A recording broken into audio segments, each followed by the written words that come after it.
Ainda é bom dia. Estamos aqui desde as 9 da manhã, debatendo um projeto de lei de autoria do deputado Frederico Dávila, posteriormente apoiado, por vários outros colegas que participam como coautores. Estamos aqui debatendo o projeto que objetiva extinguir a ouvidoria das polícias no estado de São Paulo. Para aqueles que começam a assistir agora, já tivemos várias participações, várias intervenções. Eu tomei o cuidado de convidar todos os deputados coautores do projeto e, por ofício, todos os líderes de bancada na casa, ou seja, os deputados que representam todos os partidos dentro da casa. Depois, no plenário, deixei claro que qualquer dos 94 colegas, sendo ou não líderes, poderia e pode ainda participar desse nosso diálogo. Então, para aquele colega que eventualmente não tenha o link, esteja com alguma dificuldade, eu peço que ligue no gabinete. Esse link de acesso será disponibilizado, por pessoas também que queiram entrar para se manifestar. Haja vista os trabalhos online, tanto de CPIs como os atos extras, vamos dizer assim, tem uma normativa na casa que não prevê audiências públicas. Por isso é que nós estamos falando de ato solene. Mas, a bem da verdade, ainda que na forma virtual, estamos numa audiência pública. Então, aqueles que quiserem participar podem entrar em contato com o gabinete e obterão o link de acesso. Convidamos todas as instituições policiais do estado de São Paulo, tivemos a participação institucional da Polícia Civil, da Polícia Técnico-Científica, a Polícia Militar, o comando da Polícia Militar entendeu por bem deixar a liberdade plena para esse debate sem que houvesse uma representatividade institucional. Convidamos o atual ouvidor da polícia, que abraçou, vamos dizer assim, adotou um posicionamento parecido. Entretanto, até o final aqui do nosso diálogo, o atual ouvidor é bem-vindo para participar e trazer a sua visão, a sua colaboração para esse tão importante diálogo. Eu vejo a ouvidoria como um órgão de compliance, e entendo que o poder público tenha que caminhar ao encontro de um verdadeiro compliance. Inclusive, não tardará um momento em que faremos um ato para debater o compliance nas universidades públicas. Nós falamos muito da polícia, eu ouso dizer que a polícia é mais democrática do que as universidades públicas nesse estado. Mas isso é um capítulo, essa é outra história. Bom, então voltando, eu pergunto aos deputados Douglas e Olim, que estão aqui conosco, se tem alguma objeção de nós ouvirmos primeiro o Coronel Sardilli. Tem objeção? Professora, antes de... Eu havia pedido aqui pelo chat para fazer um comentário logo depois do intervalo de 2 minutos. Aí eu passo para o Sardilli. Pode falar então e já passa para o Coronel Sardilli, deputado Dávila. Bom, complementando aqui a fala que me precedeu da doutora Ana Sofia, infelizmente... Eu só peço, só um minutinho, deputado. Se alguém tiver com o microfone... Só um minutinho, deputado. Se alguém tiver com o microfone aberto, eu peço que feche, porque está dando eco aqui. Só quem vai falar, por favor. Pode falar, deputado. Infelizmente, no Brasil, foi ensinado a ter medo de farda. Eu, graças a Deus, não fui ensinado dessa maneira. Meu pai e minha mãe não me ensinaram a ter medo de farda. Pelo contrário, me ensinaram a admirar quem traja farda. Então, eu acho até que, como disse o Major Meca, se ali o funcionário ali da Corregedoria da Polícia não está fardado, infelizmente, é por conta da educação que o brasileiro teve ao longo dos últimos 35 anos de demonização daqueles que usam farda. Para mim, sempre foi uma honra estar ao lado de quem está fardado. Fazendo em consideração também ao que disse a doutora Ana Sofia, eu queria dizer que, apesar de eu ter muitos amigos dentro do PSDB e ter até feito parte do governo Alckmin, os índices de criminalidade da época do governo Covas e do secretário Petreluzzi foram as piores da história do estado de São Paulo. Inclusive foi a época onde mais houveram sequestros no estado de São Paulo. Não me deixa mentir o coronel Sardini, que à época era tenente e, se não me engano, ajudante de ordens do governador Mário Covas, e sabia, porque inclusive relatava ao governador Mário Covas todos os episódios de sequestros que aconteciam naquela época. Então, cabe aqui dizer que essa demonização do ente fardado como sendo perigoso é uma inversão de valores. Segundo, o senhor Marco Vinícius Petreluzzi, não conheço pessoalmente, não sei, não tenho nada contra a pessoa dele, ele foi um dos piores secretários de segurança, se não o pior da história do estado de São Paulo, aonde por vezes o comandantes gerais da sua gestão quiseram, inclusive, como bem sabe o deputado Conte Lopes, acabar com a ronda ostensivas Tobias de Aguiar, que é utilizada em operações policiais de extrema periculosidade. E para finalizar, eu queria dizer que essa história de letalidade policial é uma das coisas mais absurdas que eu já vi na minha vida. Quer dizer que o criminoso sai de casa armado, com a intenção de praticar um crime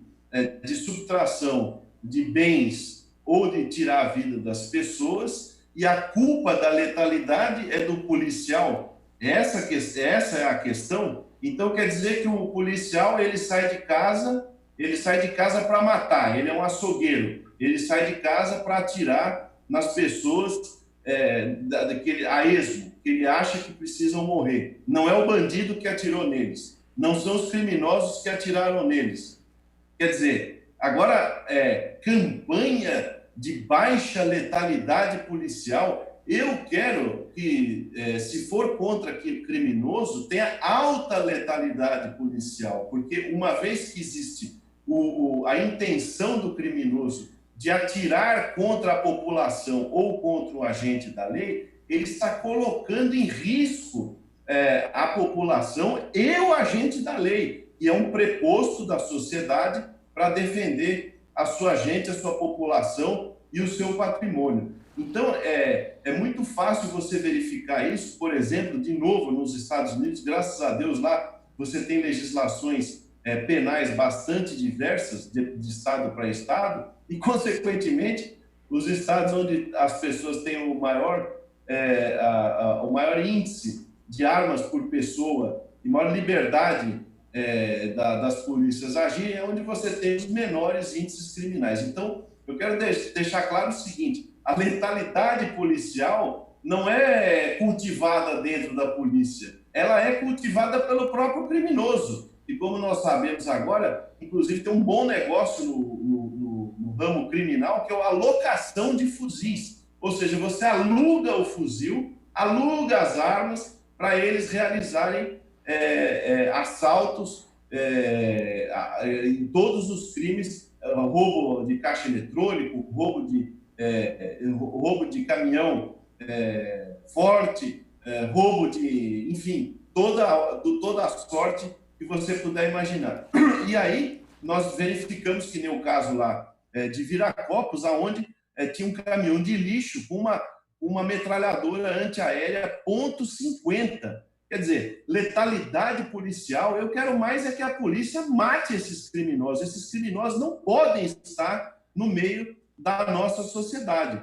Então, medo à farda, eu sou contra. Nós temos que ensinar as nossas crianças e a nossa população a não ter medo de farda.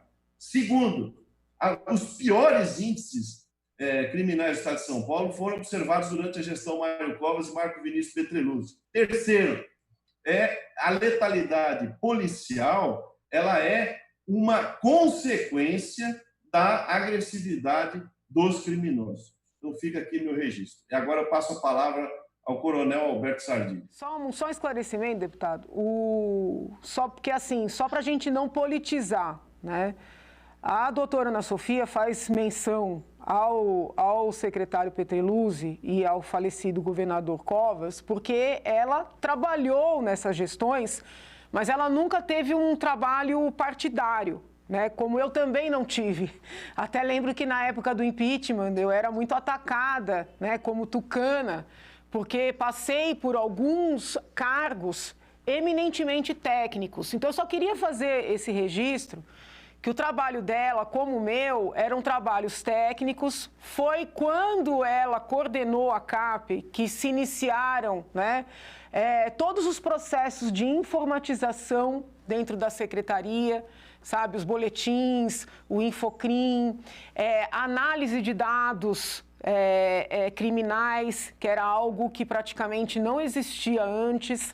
Então, foi um trabalho técnico que, a meu sentir, né,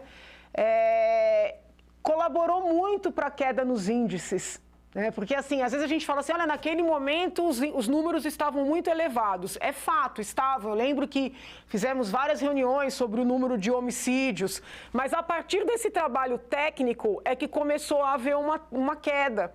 Sem desmerecer, claro que o trabalho policial propriamente dito foi muito fundamental, mas essa análise, né, essa organização, essa informatização, a análise de dados criminais, que é algo que não está muito na nossa cultura.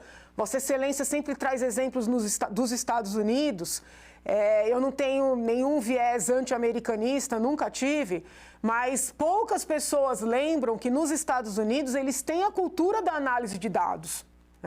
E eu vejo como uma participação, uma colaboração significativa da doutora Ana Sofia, né, para a Secretaria de Segurança Pública do Estado de São Paulo, trazer essa cultura da análise de dados para o âmbito da segurança pública.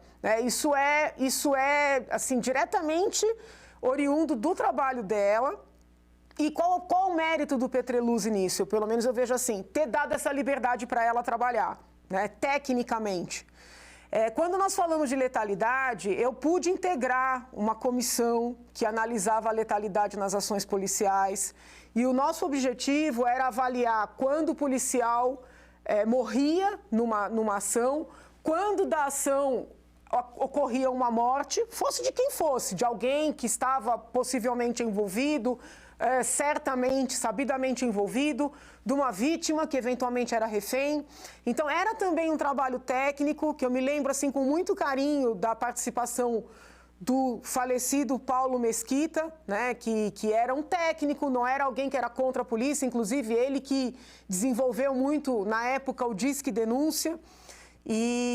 Então, eu acho que é importante a gente tomar cuidado, né, falo isso com todo respeito, para não partidarizar tanto, não politizar tanto, né, esse debate. O intuito é essa troca de ideias, ainda que nós saiamos desta manhã de discussões pensando exatamente da mesma forma que entramos, eu acho que é importante não fechar tanto, né, a possibilidade de ouvir o outro. Então, assim, o trabalho que foi feito ali foi um trabalho técnico, e eu tenho a convicção de que, a partir daquele trabalho técnico, houve uma melhora significativa nos números, né, dos crimes no estado de São Paulo. Porque ainda, com toda a dificuldade que nós temos, e isso se deve também, obviamente, né, ao trabalho das polícias, mas ainda São Paulo, comparando com outros estados, está em melhor situação, né? São Paulo está em melhor situação. Então, eu acho que a gente precisa tomar só um pouco de cuidado para não desmerecer nenhum elemento, né, dessa grande equação. Mas é só para poder fazer esses esclarecimentos. Não parece assim, não, porque fulano é tucano, beltrano, e não é o caso, né? Realmente, eu sou testemunha de dizer que não é o caso. Então, eu peço, né, eu passo a palavra ao coronel... Deputada, eu vou precisar sair. O som. Cortou seu som. Eu vou precisar sair, eu não sabia que iria se estender tanto, eu tenho um compromisso. Está ouvindo? Sim, agora sim. Tá. Eu gostaria de saber só se eu poderia fazer um comentário de 1 minuto sobre a manifestação do deputado Frederico Dávila. Agradeço as suas considerações. Só para finalizar, eu não gostaria de sair sem fazer só um comentário rápido. Fala, doutor. Obrigada. Deputado Dávila, eu não conhecia o senhor até ler esse projeto, comecei a partir daí a ver o seu histórico, seus posicionamentos, apesar de tudo, apesar da sua iniciativa de homenagem ao Pinochet ano passado, todas as suas posições pessoais, políticas, acho que nada disso é impedimento, é obstáculo para que a gente possa conversar. Mas eu respeito a sua opinião sobre a gestão do secretário, desde que o senhor diga, na minha opinião, ele foi o pior secretário. Não é só afirmação fundente universal, com essa voz de autoridade, ele foi o pior secretário. Isso não é respaldado por todas as pessoas. Então, como sua opinião, eu respeito. Sobre a questão do medo da farda, o meu filho também nunca teve medo de farda. Nunca precisei ensinar o meu filho como agir numa abordagem policial. Isso é o que acontece com as mães negras da periferia. As crianças não foram ensinadas a ter medo de farda. É importante saber qual é a realidade que essas pessoas vivem antes de falar isso, que as pessoas aprendem a ter medo de farda. De onde vem esse medo da farda? Então, eu agradeço a intervenção da deputada Janaína. Eu queria só esclarecer que esse trabalho realmente de análise de dados, de estatística, de estabelecimento de metas, tudo que foi feito tecnicamente na secretaria foi por iniciativa do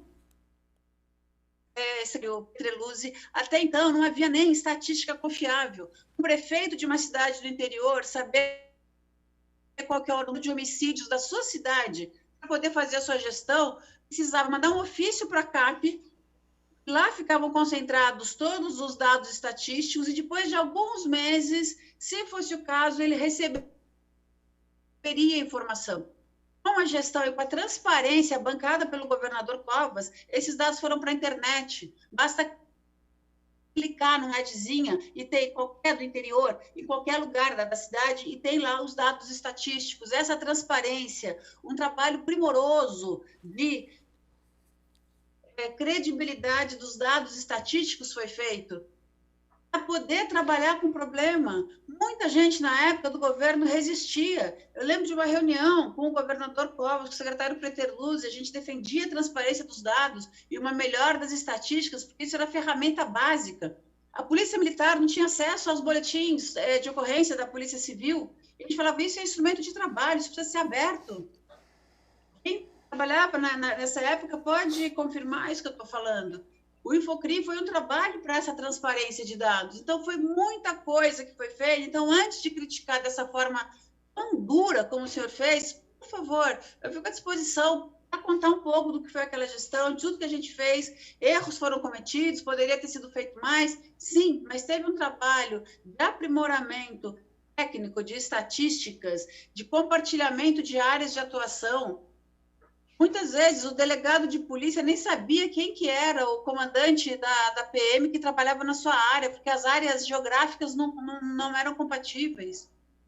Um trabalho árduo de redesenhar os mapas dos distritos policiais e das companhias de São Paulo para que eles trabalhassem na mesma base territorial e, a partir daí, pudessem fazer um trabalho integrado. Isso é fundamental.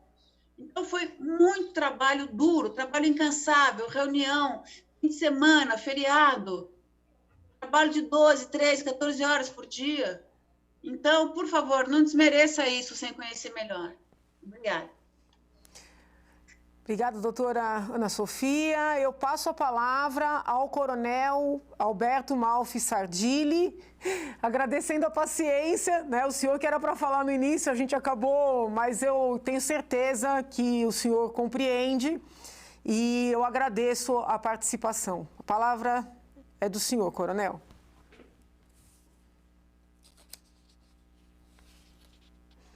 Tá sem Bom dia. Ok. Bom dia a todos, professora. É um prazer poder participar dessa audiência pública. Gostaria aqui de cumprimentar inicialmente todos os deputados, em especial o deputado Frederico Dávila, deputado Olim, Douglas Garcia, Conte Lopes, doutor Mariano e a doutora Ana Sofia também, que parece que já deixou o ambiente virtual. Bom, inicialmente, a gente gostaria de fazer uma contextualização. O deputado Frederico Dávila, que é aí o autor dessa proposta, ele não acordou um belo dia e teve a ideia de falar, hoje eu vou acabar com a ouvidoria. Obviamente, ele ouviu, como representante popular, em especial a Polícia Militar e alguns integrantes da Polícia Civil, e, conversando com eles, recebeu o feedback de que a ouvidoria, na maioria das vezes, acabava por fazer um pré-julgamento antes mesmo de que um procedimento administrativo simples, dentro de qualquer das instituições, já tivesse sido instaurado. E isso, a tropa entende o mecanismo da ouvidoria com tranquilidade. O que a tropa se incomoda e que isso deixa, de certa forma, a atuação da polícia um pouco acuada é esse pré-julgamento lançado à imprensa.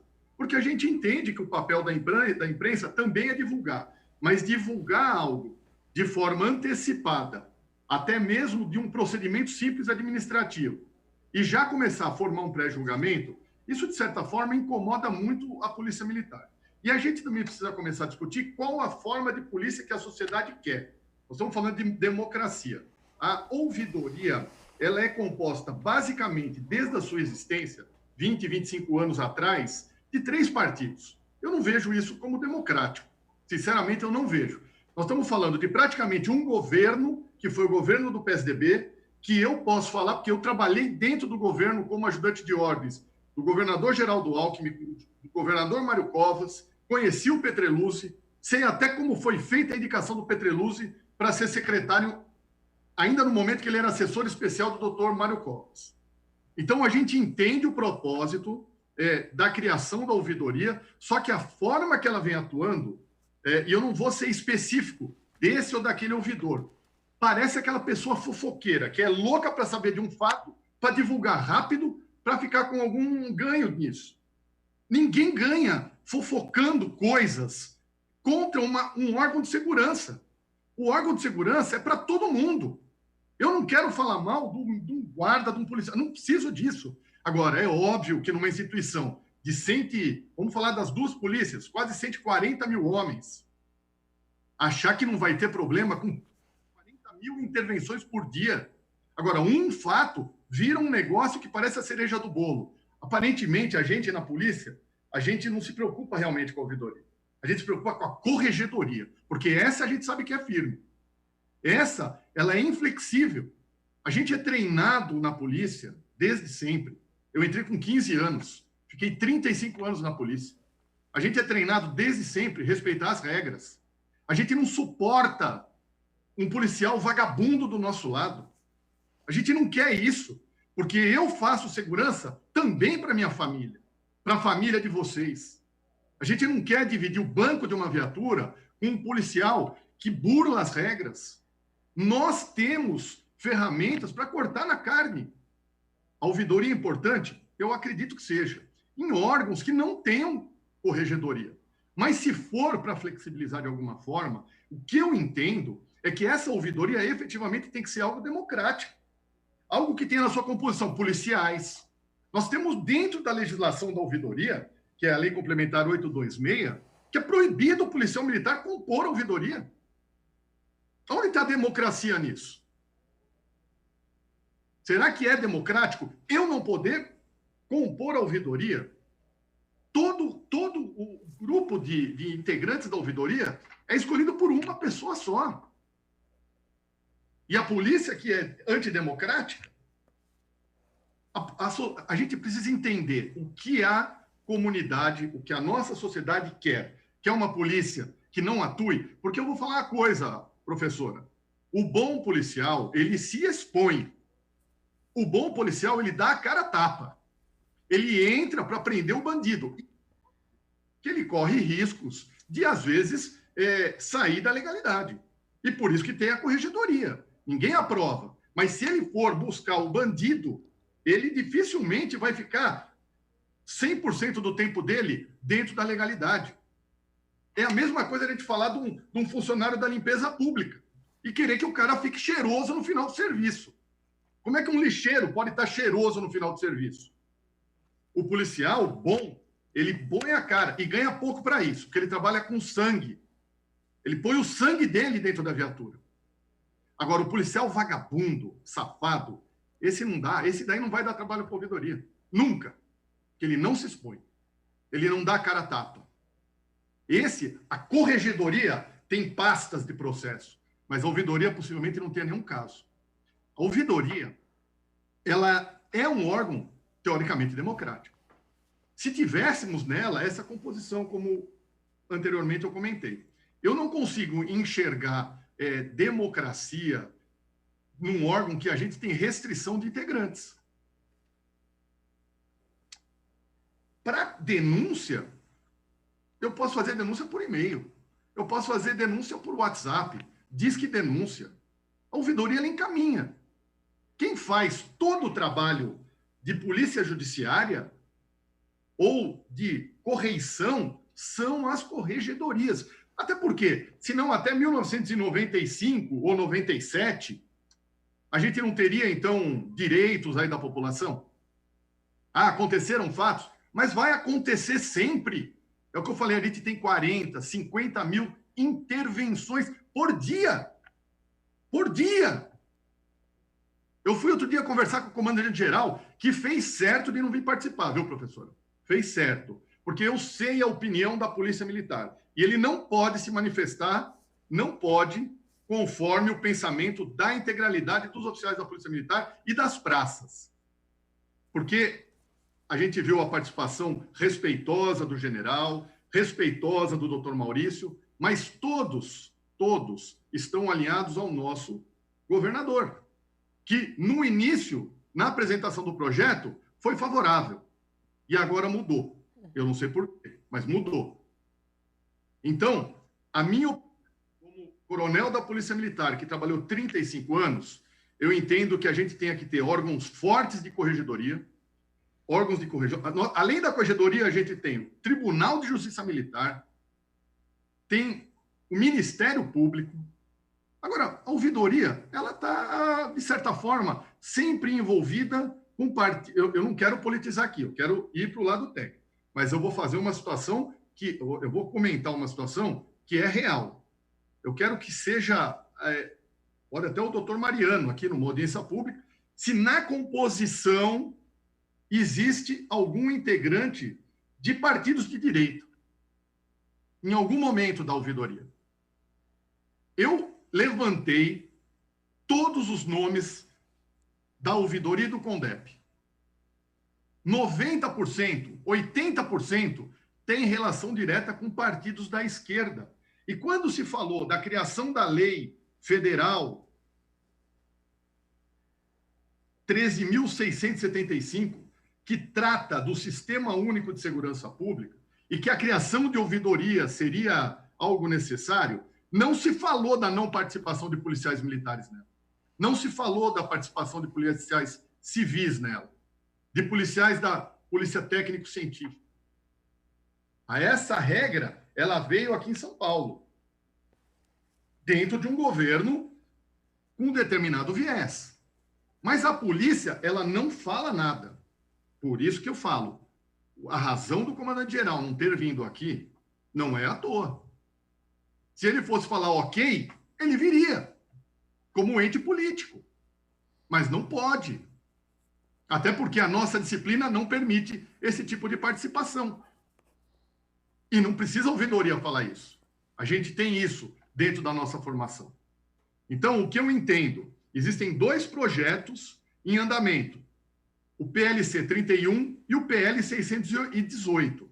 Um fala da ouvidoria e outro fala do CONDEP, que é um órgão que tem uma relação direta, apesar de não estar na Secretaria de Segurança Pública, ele tem uma relação direta na composição da ouvidoria, porque é ele que indica uma lista tríplice para o governador.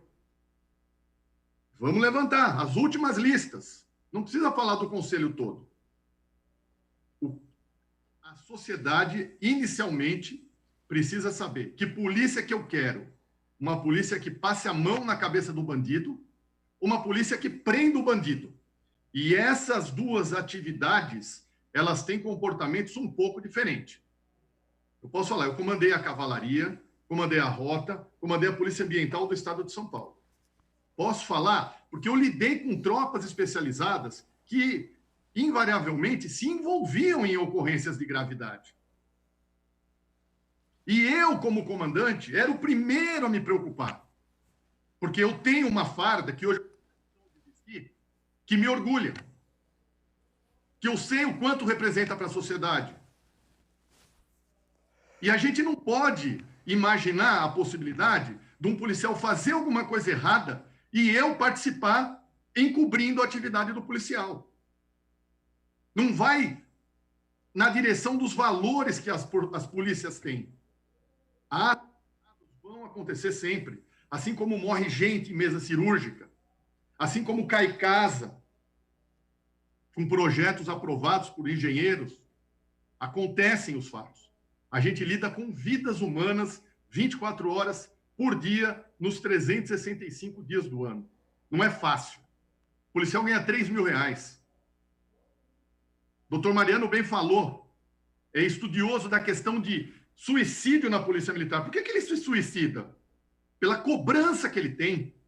Ele é cobrado pela família, ele é obrigado a se investir de um personagem, de um policial, onde o humano dele não é, às vezes, compatível. Ele fica num cheque emocional. E, às vezes, a forma que ele tem para solucionar o problema da vida dele é dando cabo da vida dele. Isso não é raro na polícia. E é a realidade que a gente vive. Lembrando que os nossos policiais não são fabricados em laboratório. Eles saem da própria sociedade, passam por um processo de formação que talvez seja o mais rigoroso dentro da estrutura do Estado. Eu queria saber se em algum órgão do Estado nós temos um processo de formação para ser soldado, para ser sargento, para ser oficial da Polícia Militar. Academia do Barro Branco são 4 anos. Carga de direito que praticamente permite ao policial, o oficial da Polícia Militar, a fazer um complemento de 1 ou 2 anos e sai formado em direito. Então, quando a gente fala de cobranças antecipadas, julgamentos, para a nossa instituição é muito pesado.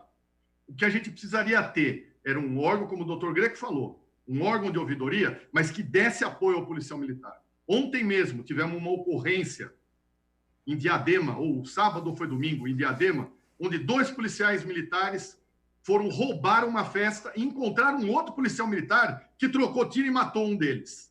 E acabou morrendo. Esse é o policial militar verdadeiro.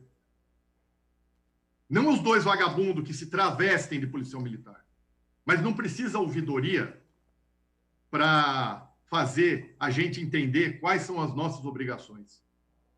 Nós temos serviço de justiça e disciplina nos batalhões, nós temos plantão de polícia judiciária, corregedoria, nós temos uma área de inteligência enorme trabalhando em busca de policiais militares que tenham desvio de conduta para serem dados do senhor da tropa. Porque ninguém quer, numa instituição onde todos andam armados, trabalhar com gente sem valor. Muito obrigado, era o que eu tinha para falar. Eu que agradeço, Coronel Sardilli. O senhor sabe o que o senhor estava falando? E me ocorreu aqui uma ideia. No processo legislativo, existe um momento que os parlamentares podem fazer uma emenda aglutinativa. Nessa emenda aglutinativa, nós podemos propor mudanças no projeto, né? Aprimoramento. Nós precisamos de 60, se eu não estou equivocada, 63 assinaturas. Eu, inclusive, já aproveito para anunciar aqui, estou correndo atrás de assinatura para uma emenda aglutinativa a um projeto da deputada Marina Elô, que deve ser votado essa semana.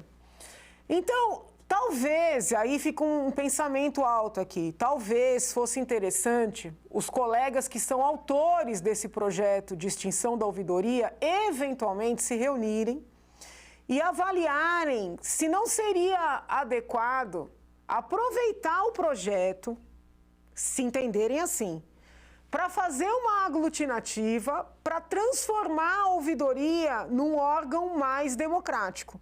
Porque parte do que o Coronel Sardilli falou agora, eu falei pessoalmente para o doutor Mariano. Ele sabe, ele é testemunha aqui, que quando ele esteve no gabinete para nós conversarmos sobre esse projeto, não é, doutor Mariano? Eu disse para o doutor Mariano, os meus colegas, eles têm uma parte de razão. Porque a ouvidoria acabou ficando composta por um grupo ideológico, né? Não tem problema existir esse grupo ideológico. A democracia, ela é isso, entendeu? Mas que tem uma ideia mais fechada, vamos dizer assim, num sentido. E talvez se nós conseguíssemos compor um órgão um pouco mais plural, né? Eu sempre parto do pressuposto de que se forem pessoas com visões mais técnicas, mais despidas de ideologia, nós poderíamos ter uma maior aceitação, né? Mesmo, né, vamos dizer assim, com algum dissabor, com alguma divergência, mas se houvesse essa segurança de que o órgão é um pouco mais plural, talvez houvesse uma maior aceitação, né? Nós não perderíamos, vamos dizer assim, um equipamento, né, de contato, que eu penso sempre em termos de compliance, né? Não perderíamos um equipamento de compliance e, ao mesmo tempo, traríamos maior pluralidade. Mas aí, eu pensando alto, que como o senhor falou, né, desse viés, né, de alguns partidos, talvez pudéssemos pensar numa emenda aglutinativa, né? Mas fica aqui uma ideia, estou pensando alto. Um outro ponto que eu lembrei, semana passada teve um debate, se eu não me engano, quinta-noite, sobre uma diferença no tratamento de oficiais e praças que se envolvem em alguma ocorrência, né? Existe um pleito das praças de ter o mesmo tratamento dos oficiais, né? Se eu entendi bem esse pleito, coronel, seria o seguinte: quando um oficial se envolve numa ocorrência, ou é envolvido numa ocorrência, ou é acusado indevidamente, ele pode permanecer trabalhando e vai ter lá um procedimento de apuração. Com relação às praças, o tratamento não seria esse, haveria um afastamento imediato, né? Então, eu vou fazer assim... Pois não, pode falar. A competência, nesse caso específico, é diferenciada com os oficiais, que é competência exclusiva do secretário de Segurança Pública, e das praças, que é competência do comandante-geral. Uhum. Então, hoje, o que diverge é uma questão de competência de atribuição. Uhum. Tá. Bom, eu vou fazer o seguinte, vou passar, tem 2 deputados ainda, né, para se manifestarem. Vou passar a primeira palavra ao deputado Douglas, que tinha pedido num primeiro momento, na sequência ao deputado delegado Olim. E aí, como aparentemente não vai entrar mais ninguém, nós vamos ter tempo. Se alguém quiser fazer alguma outra consideração, palavra livre. Deputado Douglas, a palavra é de Vossa Excelência. Opa, tá me ouvindo, doutora? Sim. Maravilha. Muitíssimo obrigado, doutora deputada Janaína Pascoal. Quero aqui cumprimentar todos os presentes, todos os deputados e autoridades civis e militares aqui que estão contribuindo com o nosso debate. Eu acho isso importantíssimo. Parabenizar ao deputado Frederico Dávila pelo excelente projeto, parabenizar a deputada Janaína Pascoal pela iniciativa em termos aqui esta audiência pública, de podermos conseguir compartilhar posicionamentos e discussões. É muito importante isso, principalmente por se tratar do maior legislativo da América Latina, onde a gente pode trazer sempre o que há de melhor para a população do estado de São Paulo. Bom, eu gostaria de pontuar algumas coisas aqui, vou ser bastante objetivo, também trazer alguns pontos de vista que foram dados por determinadas pessoas que, repito aqui, estão trazendo um importante debate, estão trazendo um conhecimento que eu outrora não tinha, mas eu gostaria aqui de arguir algumas questões também. Cumprimentar especialmente o senhor Benedito Mariano, cumprimentar a senhora Ana Sofia Schmidt de Oliveira, que até então, de todos os que discursaram, foram aqueles que se posicionaram de forma contrária, né, à extinção da ouvidoria. E eu gostaria de pegar alguns pontos que foram ditos por ambos, né, começando aqui pela Ana Sofia Schmidt de Oliveira. Perdão se eu estiver falando o nome dela errado, doutora Janaína, a senhora tá certo. Obrigado. Falou direitinho. A doutora Ana Sofia, ela possui um currículo tão grande. Queria parabenizar a doutora Janaína Pascoal por tê-la convidado para esse debate aqui conosco. ela possui um currículo tão grande que eu achei que Vossa Excelência teria que chamar uma outra extraordinária para conseguir concluir a descrição do currículo dela, porque eu pensei que a gente não fosse conseguir terminar em uma única toada. Então, eu tenho certeza de que ela, tanto como profissional como pessoa, tem muito a nos ensinar, principalmente pelo fato de ter trabalhado com a senhora doutora Janaína Pascoal. Mas eu discordo de alguns pontos que foram levantados, respeitosamente discordo por alguns pontos que foram levantados pela doutora Ana Sofia, e eu gostaria aqui de pontuar quais são. Ela disse a respeito da questão técnica, de que faz um debate 100% técnico. Eu concordo que o debate nesse quesito deveria ser 100% técnico, mas existe uma impossibilidade. A impossibilidade já foi exposta aqui pela própria deputada Janaína Pascoal, quando disse que a ouvidoria hoje ela é formada apenas por grupos partidários. Infelizmente, é assim que funciona. Hoje, nós temos mais voltados à questão da ouvidoria de polícia, partidos como o PT, PSOL e PCdoB. Mais especificamente falando, não tenho absolutamente nada contra o ouvidor, né, o senhor Eliseu. Eu acredito que, tanto como pessoa, como profissional, eles são excelentes, assim como a deputada Alessi Brandão, porque eu acredito que o senhor Eliseu já trabalhou com ela. Alessi Brandão tem um respeito enorme pela deputada Alessi Brandão, acredito que ela tem uma importância enorme na Assembleia Legislativa do Estado de São Paulo, apesar dela fazer parte de um partido que tem um posicionamento político e ideológico extremamente diferente do meu. Nós temos na figura do senhor Eliseu, pelo que eu já pesquisei, também proximidade e filiação partidária com o Partido Comunista do Brasil. E todos nós sabemos que tanto o Partido Comunista do Brasil, como o Partido dos Trabalhadores, como o Partido Socialismo e Liberdade, eles defendem a extinção da Polícia Militar. E pedir a extinção, né, a desmilitarização da Polícia Militar é uma agenda muito radical, é uma pauta extremamente radical, que prejudica não só a democracia, mas coloca em risco o sistema de segurança nacional, o sistema de segurança brasileiro, e nos deixa reféns de uma criminalidade endêmica que cresceu no Brasil e que está cada dia mais radical. Se a letalidade da Polícia Militar ela é alta, é porque ela é necessária, uma vez que nós temos pessoas criminosas no Brasil que agem com tamanha violência que a Polícia Militar não encontra outra saída se não responder à altura. A Polícia Militar ela não age de forma alguma com um fetiche de matança. Não existe essa característica, natureza nos policiais militares. Muito pelo contrário, os policiais militares são homens de família, são mulheres de família, são pessoas que têm filhos, são pessoas que por trás da farda são seres humanos. Entretanto, eles precisam se defender e defender também a população. E é por isso que eles têm que ter uma reação acima. Por quê? Porque o Estado ele não pode ser mais fraco do que uma organização criminosa. Caso contrário, nós estaríamos entregues nas mãos do crime, né? Eu acredito que isso é uma coisa bastante óbvia que eu estou falando, mas que, infelizmente, dentro de uma discussão técnica, isso não existiria na ouvidoria, uma vez que lá dentro não se discute esses parâmetros técnicos, mas puramente ideológicos, né, de extinção da Polícia Militar, que a Polícia Militar seria assassina, que a Polícia Militar seria fascista e etc., não só na ouvidoria como no CONDEP, o próprio Conselho Estadual de Direitos da Pessoa Humana, o qual eu já critiquei muito e defendo também a extinção do próprio CONDEP. Ora, vejam só, eu não falo em nome de determinadas minorias, apesar de ser negro, apesar de vir da favela, apesar de ser homossexual. Eu falo em nome da população em geral. Eu acredito que eu estou aqui representando não determinadas minorias, mas o meu eleitorado, assim como a maior parte dos deputados da Assembleia Legislativa. Eu não quero me valer como minoria para poder defender a extinção da Polícia Militar, da ouvidoria da Polícia Militar. Eu quero me valer como representante da população do Estado de São Paulo para defender a extinção e mostrar as razões do porquê. A doutora Ana Sofia Schmidt de Oliveira, ela havia dito que não é a imprensa e também não é a ouvidoria que denigre a imagem da polícia.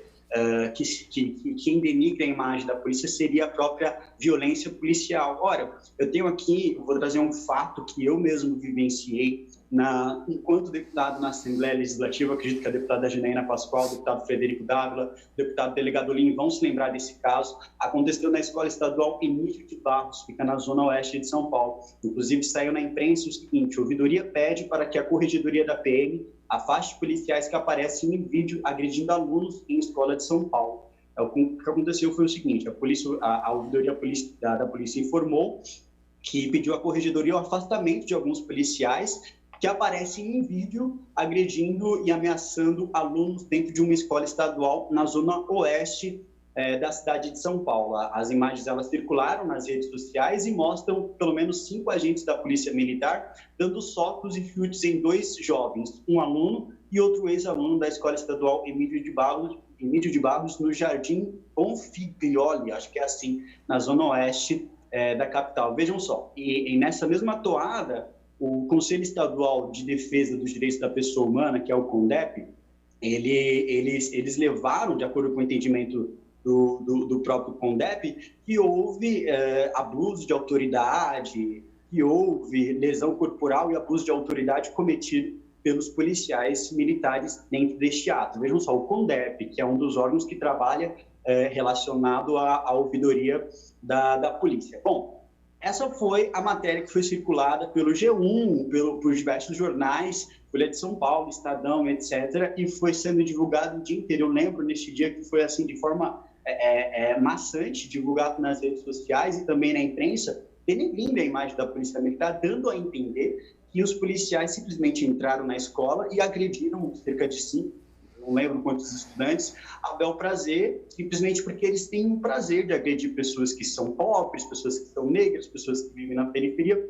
Quem assistia aquela matéria entendia que era isso, foi isso que aconteceu. Entretanto, o fato é que existia um rapaz nessa escola, o nome dele é David, eu falo aqui o nome porque ele já é maior, ele já tem um histórico registrado na Polícia Civil do Estado de São Paulo, inclusive os senhores podem puxá-lo. O que aconteceu foi o seguinte: este aluno, ex-aluno, melhor dizendo, chamado David, ele agrediu uma estudante, provocou uma briga generalizada, chegando a quebrar o nariz de uma estudante, uma mulher. Ele danificou o portão elétrico da escola, ele jogou o professor de cima da escada, ele repetiu de ano várias vezes, ele perdeu a vaga, inclusive, por excesso de falta. Ele só ia para a escola simplesmente para tumultuar e fazer tudo isso que eu disse a vocês. Já foram registrados diversos boletins de ocorrência contra o Sr. David em diversas delegacias de polícia.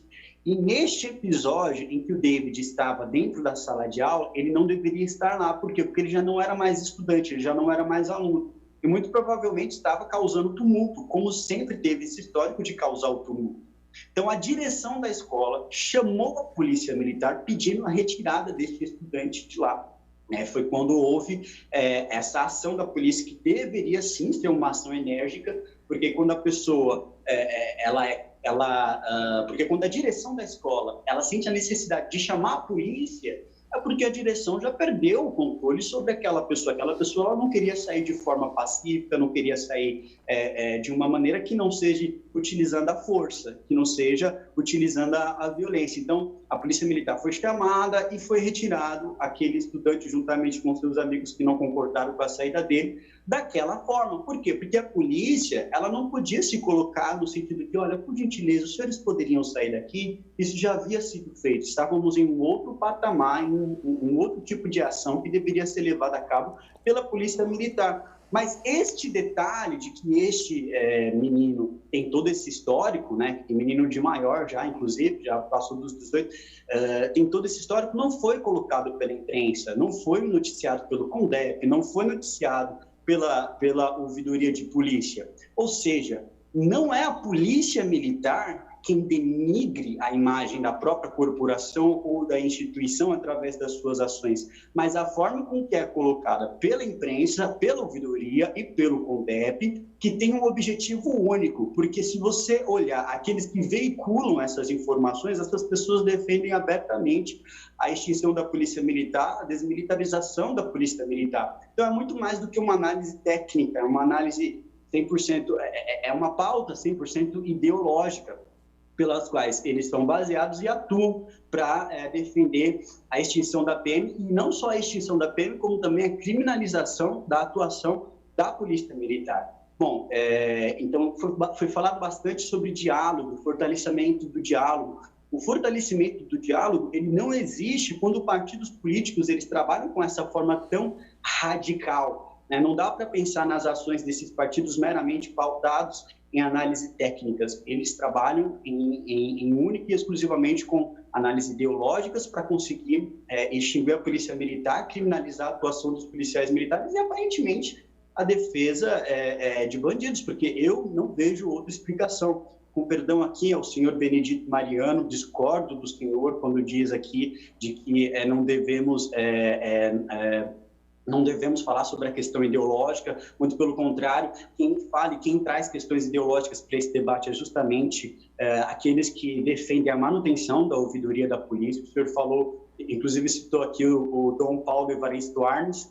Eu vou me abster até mesmo de tecer comentários sobre Dom Evaristo Arnes, né? É um reconhecido defensor de terroristas, inclusive, então eu não vejo como nós nos afastarmos de uma questão ideológica, né? Esse debate ele é completamente voltado dentro disso. Então, é por essas e outras razões que eu defendo o fim da ouvidoria de polícia, né? Eu acredito que ela deve sim ser erradicada e por isso eu apoio o projeto de lei que foi trazida a esta casa pelo deputado estadual Frederico Dávila. Respeito todos os deputados que são contrários a este projeto de lei. Tem várias razões que eu não vou conseguir tecer aqui, porque são vários exemplos em que a ouvidoria, o CONDEP e a imprensa agiram de forma completamente parcial, não trouxeram os fatos como um todo, né? Se disfarçam de uma pseudo-perseguição aos negros, aos LGBTs,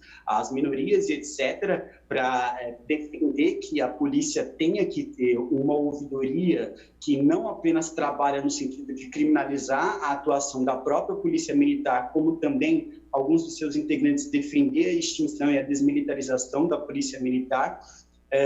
Então, todas essas questões em uníssono, eu acredito que nós tenhamos sim que debater, levantar a questão sobre como funciona o CONDEP, a ouvidoria, e defender pelo menos a extinção desses órgãos, não conseguindo a extinção, pelo menos a forma, a configuração com que ele se compõe, porque é inadmissível que nós tenhamos tamanho partidarismo, tamanha politização em um órgão que deveria funcionar de forma um tanto quanto imparcial, né, para cuidar da questão que para nós é tão cara, que são os nossos policiais militares. Bom, doutor, eu acredito que é isso. Eu vou acompanhar aqui ainda a discussão. Novamente, quero reiterar meus pedidos de desculpas caso tenha ofendido qualquer um que está aqui. Meu objetivo não é esse, é sempre contribuir para o debate e parabenizar novamente Vossa Excelência por trazer essa audiência pública tão importante para nós. Agradeço, deputado Douglas, as suas considerações. O que é muito importante ter em mente que a atividade policial, ela é uma atividade de risco, né? Ela é uma atividade de risco. Então, eu lembro de uma discussão em torno do acompanhamento, que a população chama de perseguição, né? Se o sujeito tem o carro roubado num assalto, ele vai falar com o policial diz, olha, eu não posso fazer perseguição, o sujeito vai reclamar, porque o que ele quer é que corram atrás do carro dele, entendeu? Por outro lado, existem regras, né, disciplinando essa perseguição, dependendo da leitura, perseguindo, né, esse acompanhamento. Então, o difícil, e talvez o desejável, o necessário nesse momento, é entender o seguinte: houve lá um roubo, houve um sequestro tentado, o policial vai fazer esse acompanhamento, essa perseguição, troca tiros com o cidadão que está fugindo. Nessa troca de tiros, uma pessoa morre. Isso faz, infelizmente, né, é óbvio que a operação policial perfeita é aquela que termina, né, com ninguém morto, com o culpado preso, o culpado correto preso, né? Mas é uma atividade de risco, pode acontecer. Então, esta morte, né, implicar afastamento do policial, procedimento contra o policial, é algo muito problemático para a atividade policial e, acima de tudo, para a segurança pública. Porque quando o sujeito é processado, é afastado, né, por agir, vamos dizer assim, com o intuito de recuperar, de salvar uma pessoa, de recuperar um bem, de prender um agressor, um ofensor, né? E aí a questão do acompanhamento no momento do roubo de um carro vai um pouco além do bem material. Porque eu mesma no início dizia assim, ah, não, mas é só um carro, tem seguro. Mas o problema é o seguinte, aquele cidadão roubou um, vai roubar outro. Se dessa vez não atirou e não matou esta vítima, pode vir a matar a outra. Então tem que tomar muito cuidado quando, né, com o objetivo de melhorar uma instituição, ou, eventualmente, um objetivo velado, ideológico, né, de desconstruir essa mesma instituição, não se finda por prejudicar a própria segurança pública. Obviamente, isso é completamente diferente da atuação de um policial que já está com a pessoa, por exemplo, contida, já está com a pessoa algemada, né? Casos em que a gente vê com tiro na nuca, por exemplo, situação clara de execução, né? Situações de tortura, seja policial militar, seja policial civil, para obter uma confissão, né, de um crime praticado ou não, mudança de cena de crime, né, para encobrir qualquer coisa, armas frias para poder criar a cena de crime, porque aí isso a gente, né, está saindo do âmbito do risco da atividade policial, está entrando no campo da criminalidade. Então a dificuldade que se coloca é a seguinte, né? Como trabalhar, seja na corregedoria, seja o Ministério Público, que não deixa de ser uma instituição que faz a avaliação externa, né, da atuação policial, seja por meio da ouvidoria que está aí ou a que se vem a construir, como trabalhar para não congelar o policial que tem uma atividade de risco em si e coibir esse policial que, na verdade, já entrou no mundo do crime, né? A minha luta dentro da Universidade de São Paulo, com os meus colegas, professores de direito, com a esmagadora maioria dos meus alunos, era essa. Eles tratam, né, a morte ocorrida numa perseguição, que é uma atuação inerente à atividade policial, né, eles tratam esta morte da mesma maneira de uma morte, por exemplo, que é causada ali com um tiro na nuca de uma pessoa algemada. E quem estuda direito penal sabe que quando nós equiparamos situações que não têm o mesmo grau de reprovabilidade, nós não ajudamos a justiça, não ajudamos a segurança, não trabalhamos em prol das vítimas. Então, acho que a importância desse debate, eu já conversei com o deputado Dávila, tem preocupações com encerrar equipamentos, né, de compliance, de contato da sociedade, mas eu entendo que este projeto ele é muito importante. Ele é muito importante, porque este debate que está acontecendo aqui, que já vem acontecendo no plenário, que vai seguir acontecendo, ele era necessário. Porque a maneira como os juízes, os promotores, os advogados, os professores de direito vêm sendo formados é uma maneira que favorece tratar esta morte numa perseguição, numa troca de tiros, numa situação de tensão, com a morte, né, numa cena de execução. É só uma ponderação aqui. E eu imediatamente passo a palavra ao deputado delegado Olim para as suas considerações. O som, deputado. E agora, estão ouvindo? Sim. Estão ouvindo? Então, bom dia, deputada Janaína. Eu queria aqui cumprimentá-la aí por essa sessão solene aí da PLC 31 de 2019. Quero cumprimentar aqui o Conte que eu estou vendo aqui, os deputados que eu vi que é o Douglas, acho que eu vi até o Nery, também tem o Meca, acho que também estão aí, os deputados que estão participando, que eu peguei quase na metade, porque eu não tinha o link para entrar aqui. E queria cumprimentar também o Frederico Dávila, aí, que é o autor desse projeto de lei complementar. Primeiramente, deputada Janaína, parabéns aí pela sua postura. Eu penso muito no que a senhora está falando aí e também muitas opiniões aí. Eu vou respeitar todos que falaram aí. Quero também cumprimentar, deixa eu cumprimentar o ouvidor aí, o Mariano. Não sei se o Eliseu também está, mas se tiver, quero cumprimentar os dois.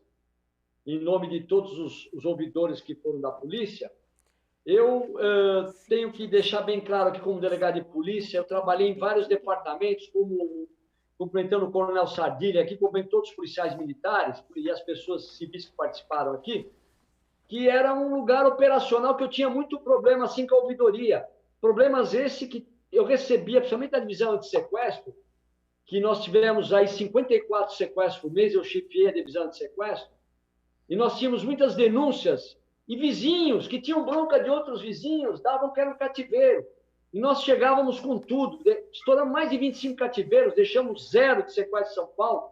Lembro bem quando eu saí com o trabalho com a Polícia Civil, junto com a Polícia Militar, que também fazia os disque denúncia, que eram chamados, até a Guarda Municipal recebia disque denúncia, e a gente às vezes entrava em algumas casas e não eram, e logo em seguida não era cativeiro, era um vizinho que tinha bronca, que o cachorro latia demais, quer dizer, tudo isso nós passamos. E a ouvidoria, imediatamente ligava para a ouvidoria mandava para informar. Eu sou a favor, eu vou deixar bem claro, eu fui na coautoria aí, assinei de acabar com a ouvidoria. Mas hoje, na atual conjuntura, eu como político, não vou agora já pensar como policial. Não é hora de acabar com a ouvidoria. É hora, sim, de mudar como ela é escolhida. Então, voltando lá, aqui um pouquinho antes, que eu entrava nas residências e vinha a ouvidoria que me mandava para informar. Até então, vinha para informar, a gente informava o que acontecia, mostrava o disque denúncia e alguém com bronca da pessoa achava que era cativeiro. Tudo bem. Algumas eu respondia, eu deixei bem claro o dia que o doutor Mariano veio aqui, que o Camilo tem um projeto de lei para mudar algumas coisas de como é escolhida a ouvidoria, e teve até uma discussão, foi quase 2, 3 horas que nós tivemos aqui. Aliás, vamos na Comissão de Segurança, o próximo vai vir o ouvidor, o Eliseu, já foi chamado, primeiro vai vir o secretário de Segurança Pública, depois o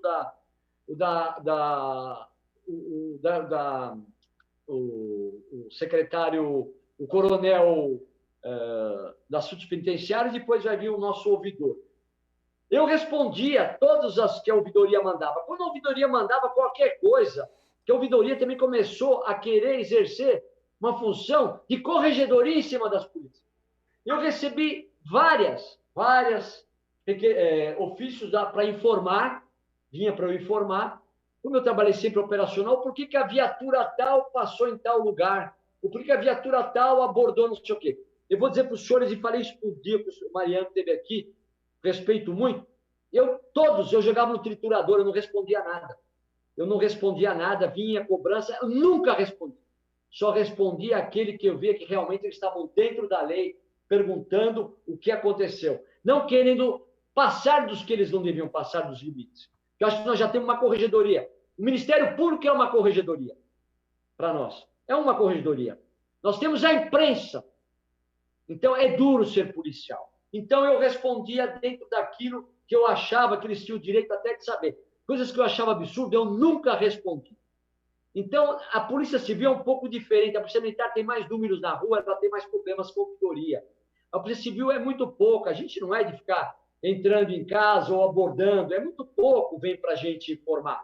Mas como eu sempre chefiei operacional, chefiei o antissequestro, chefiei a divisão do patrimônio, tinham várias delegacias que eram operacionais, fiquei 8 anos no Garra, era dia 15 viaturas na rua. Então, eu era muito ouvido pela ouvidoria, como a Polícia Militar passa hoje esse problema. Mas eu deixo aqui bem claro para os deputados, meus amigos, eu acho que nós precisamos agora mudar o jeito que é escolhido a ouvidoria. Acho que o secretário de Justiça, como disse a doutora Janaína, o que nós vamos colocar? É só a esquerda? Eu não tenho nada contra só a esquerda ou contra a direita. Eu aprendi muito nesta casa nesse segundo mandato. No primeiro mandato, eu saía chutando tudo. Hoje eu vi que não é assim que funciona. Então, nós temos aqui a escolha, a lista tríplice que vai para o governador, eu acho que tem que ser escolhido, tem que passar pelo próprio secretário. Ele dá o ok para mandar a lista para o governador. Não como é escolhido hoje, mudar o sistema do CONTEP. Vamos colocar aqui alguns deputados também, 1 ou 2, para colocar, para escolher, para ajudar nessa lista, para escolher quem vai ser. Vamos colocar o quê? Vamos mudar o sistema. Não pode ser mais o CONDEP que manda. E tem que deixar bem claro que nós temos ouvidoria em todos os estados. A ouvidoria não tem que julgar. A ouvidoria tem que ouvir o que ela recebe e mandar para os órgãos competentes. Hoje o ouvidor, ele não tem que dar sua opinião. Ele não é corregedor. Ele não é delegado de polícia. Ele não é o oficial que manda na Polícia Militar, o comandante-geral, o delegado-geral de polícia. Ele não é Ele é, sim, o ouvidor. O ouvidor, ele tem que estar no lugar dele. A opinião dele é mandar para os órgãos competentes para informar. Secretário de Segurança Pública, se quiser mandar para o governador, Ministério Público, aquele esquema todo que é feito. Mas não ele sair dando entrevista, ele pré-julgando um soldado. Ele não sabe o que é você estar na rua. Você não sabe o que é você estar, tomar tiro e não saber de onde veio. Que nem teve um dia aquele infeliz, aquele repórter Bocardo, que eu acabei com ele aqui no plenário, passou uma policial militar, tomou um tiro de fuzil do SEASA. Ele falou, o que ela estava fazendo ali aquela hora? Ela estava atendendo uma ocorrência. Esse ignorante falou o que ela estava fazendo lá. É a mesma coisa que chega às vezes no ouvidor. O ouvidor tem que ser sensato. Não tenho nada contra os ouvidores. Não tive um problema com o Mariano, não tenho problema nenhum com esse Eliseu, o doutor Eliseu, nem com o doutor Mariano, nem com outros que vieram. Na época, eles começou, assim, com o Bruno, com o governador Mário Covas, eu já estava na polícia, Dom Evaristo Soares, não tenho nada contra, aí foi falado, mas também não tenho nada a favor, hein? Porque também, na época, a polícia passou maus bocados, o seu Franco Montoro, que a polícia, a gente já trabalha tão difícil, com tão baixos salários, e tem esse bando de gente querendo mandar na gente, desculpa falar, então estou sendo bem sincero. Hoje, Frederico, nós, deputados aí, nós temos sim que mudar como é escolhida a lista.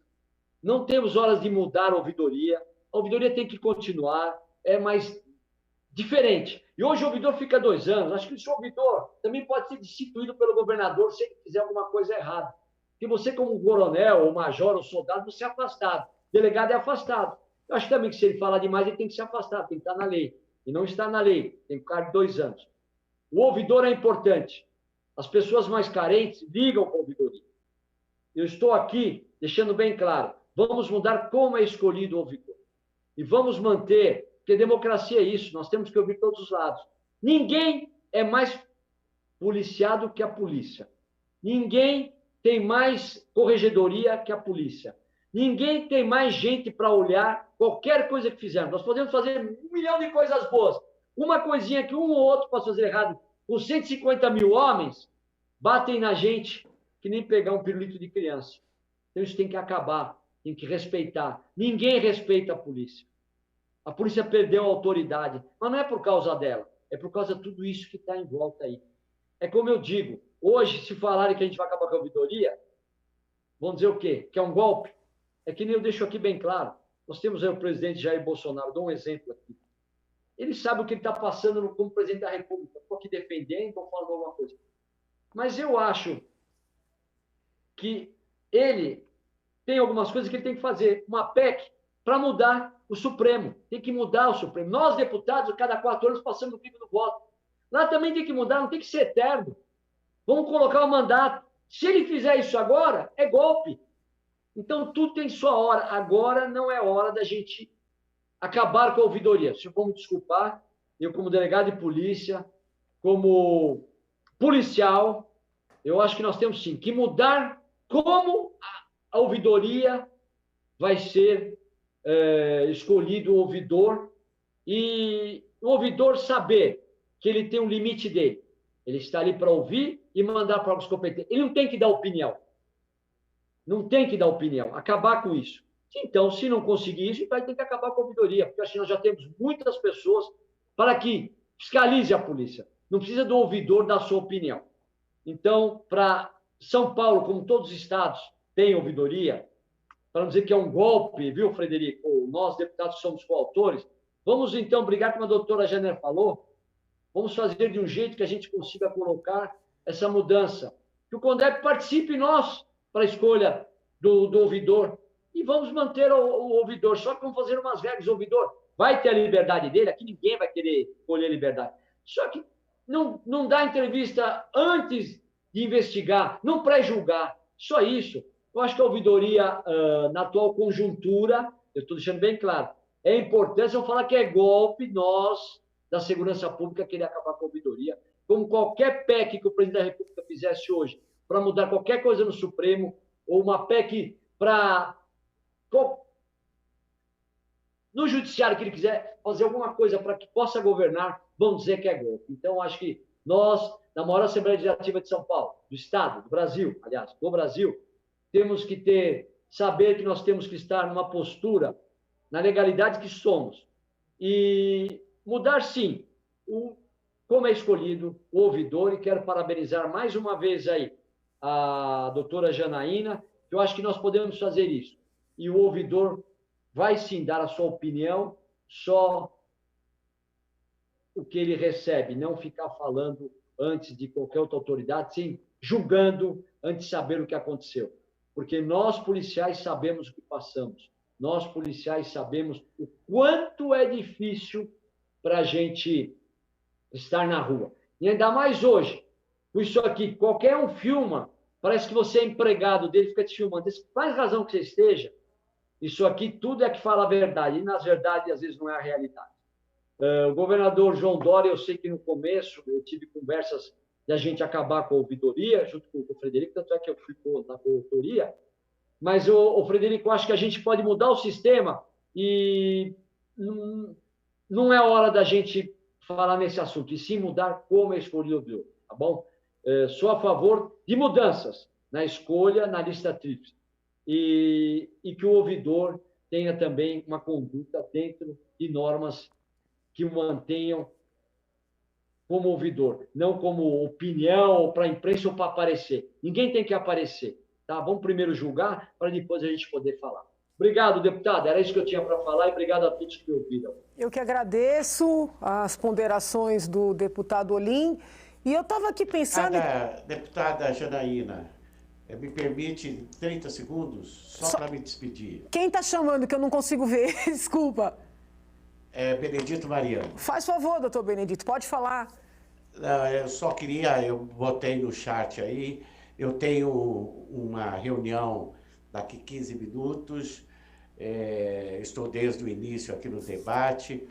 Como disse a querida Ana Sofia, tivemos posições mais contrárias à ouvidoria, no formato que ela é hoje, enfim, e só eu e a Ana Sofia, mas eu quero dizer que gostei do debate, queria agradecer a senhora por ter me convidado para fazer o contraponto, e acho que a construção se dá pelo diálogo, pelo debate. Então, essa audiência pública foi uma grande contribuição, saudar a todos os deputados e quem participou, em especial a senhora, e novamente agradecer por ter me convidado para esse diálogo tão importante. Honra nossa poder contar com a participação do senhor, né, que faz parte da história da ouvidoria, né, então uma grande colaboração. Muito obrigado por ter ficado conosco até esse horário. Uma boa semana, bons trabalhos, saúde para o senhor e para a sua família. Obrigado, doutor Mariano. Obrigado, igual a todos.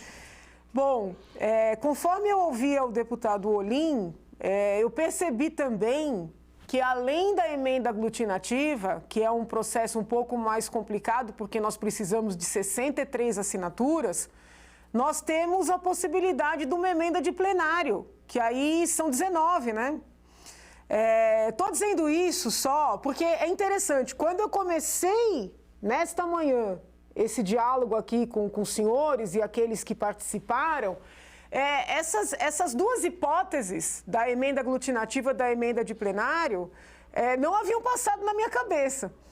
Mas, na medida em que eu fui ouvindo e entendendo os posicionamentos de cada qual, nasceram essas duas possibilidades, que eu percebo aqui que tem esse sentimento, né, de que poderia ser algo diferente, poderia ser algo melhor, né? Nós temos já uma história longa de ouvidoria, temos uma nova gestão, temos um futuro que queremos construir. Então fica aqui, né, essa possibilidade para o deputado Dávila, que é o autor originário, para os deputados que são coautores do projeto, essa possibilidade de análise, né, essa possibilidade de análise para que nós possamos construir talvez algo melhor. Eu queria que, assim, quem nos acompanhou pode ter ficado com a sensação de que houve uma organização, vamos dizer assim, de alguma maneira injusta, né? Porque realmente foram dois palestrantes falando a favor da manutenção da ouvidoria,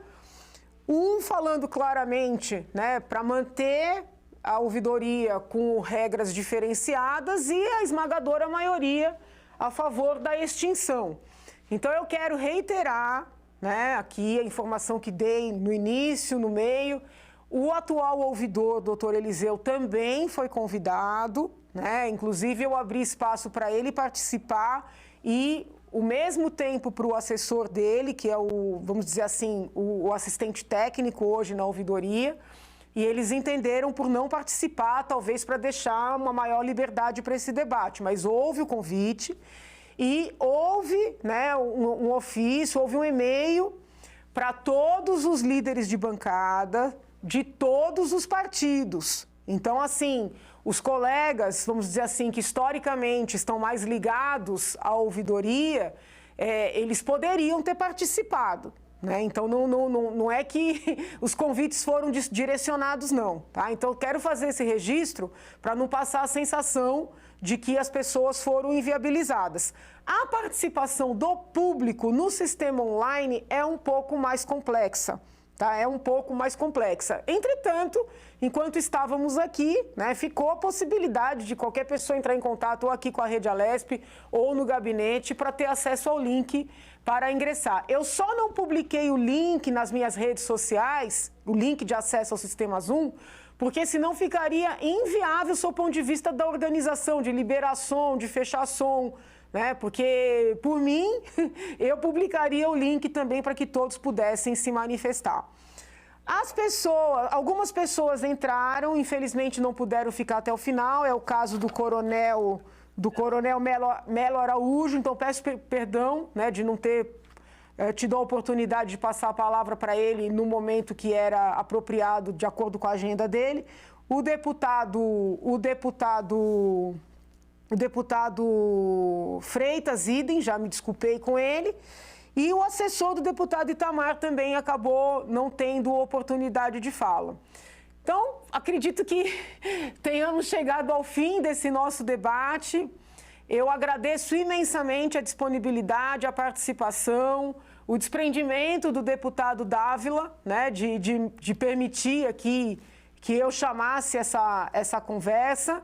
E agradeço também o tom amistoso, o tom democrático de todos.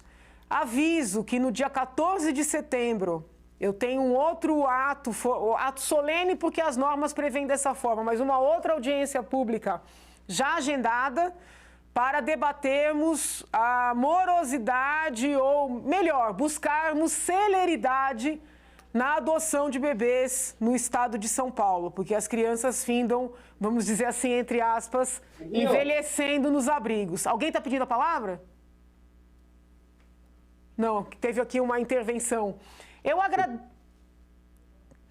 agradeço, né, peço desculpas por qualquer falha, espero que compreendam que a intenção foi a melhor e me coloco à disposição de todos os colegas que são autores, coautores do projeto para esse diálogo, se entenderem que caminharão para um aprimoramento, né, podem contar comigo.